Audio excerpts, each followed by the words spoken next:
আমার এখানে হচ্ছে কিছুক্ষণ আগে মুলাদি উপজেলা স্বাস্থ্য কমপ্লেক্স থেকে রেফার হয়ে আসলো 6 জন রোগী।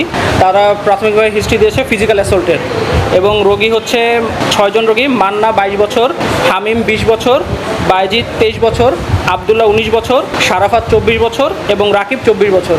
আমি প্রাথমিকভাবে দেখে তাদেরকে মেল সার্জারি ওয়ার্ডে ভর্তি দিয়েছি। তাদের পরবর্তীতে যা লাগে মানে তাদের অবস্থা কী সেটা নিরূপণ করে প্রয়োজনীয় ব্যবস্থা সার্জারি ওয়ার্ডে নেওয়া হবে।